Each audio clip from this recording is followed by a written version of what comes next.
Hi, you're listening to One Step Wealthier podcast, where I help you to get a little bit better every day and to achieve your financial goals.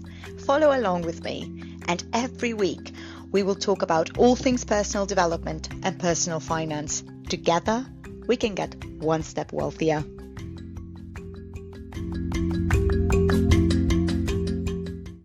So today I wanted to talk about my recent 3-day Vipassana meditation course that I just did near Norwich in the UK.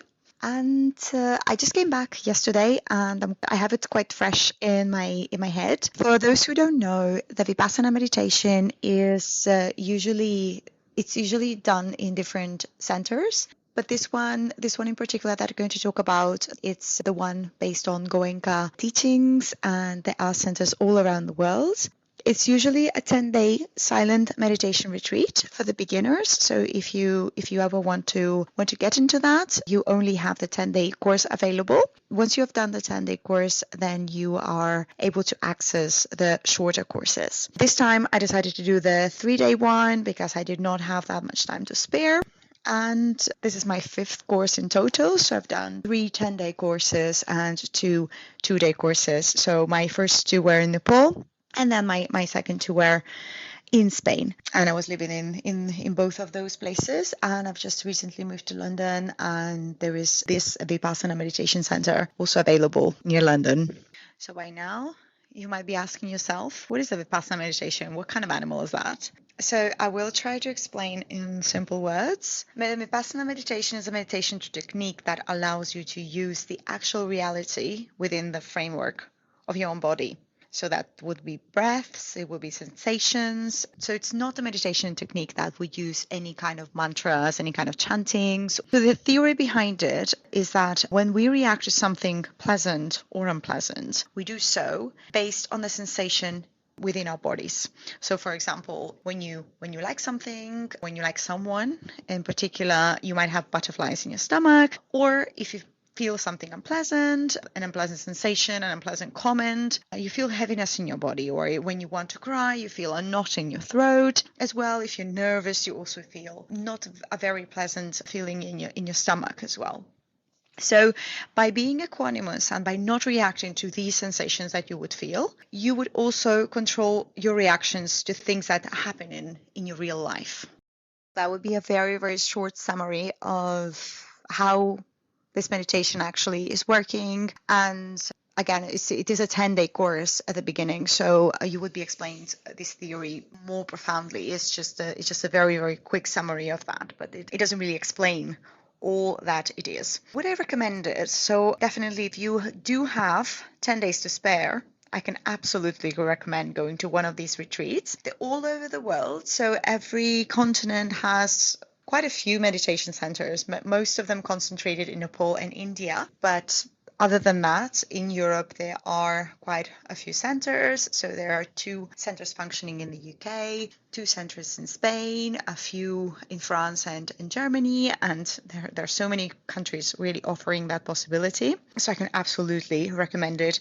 It really allows you to experience the peace within yourself and realize many things about yourself. So it is hard work, but it is totally worth it. In this day and age, I think we're constantly bombarded by information. So to be totally disconnected and allow yourself to experience boredom is a key to your personal development. So I think nowadays we don't have the luxury to experience the boredom. And I was reading this book recently by Michael Easter. It is called The Comfort Crisis. And it's basically talking about how we do not allow ourselves to be uncomfortable. So we are never hungry, we are never cold, and we're never bored as well. So I could really experience that during this meditation, during the whole retreat, because you are not allowed to use your phone, you cannot have any writing or reading materials. So in the end, it's just you and your thoughts. And when that happens for a few days, your mind starts generating thoughts of the past and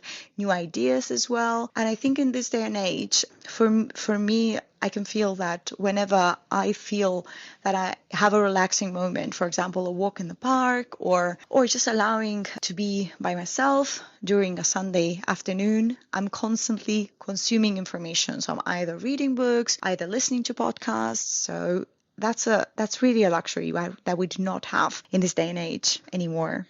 So how do the centers work, and how is the day-to-day in the meditation center? So the centers work on a completely voluntary basis. The teachers are also volunteers, and it is a non-profit organization. You can check it out on their website. It's called dhamma.org. And as I mentioned before, there are centers all around the world, and once you are doing that meditation, you are subjected to a very strict schedule. So you're waking up with a gong at 4 a.m. and your first meditation is starting at 4:30, and then you would be meditating for about 11 hours a day, and your last meditation would be at 9 p.m. So all food is cooked for you, and it's a completely silent retreat. So that means that you are not allowed to speak with anybody or to communicate with anybody in any way. There are certain rules and guidelines that will be explained to you, and again, it's just to help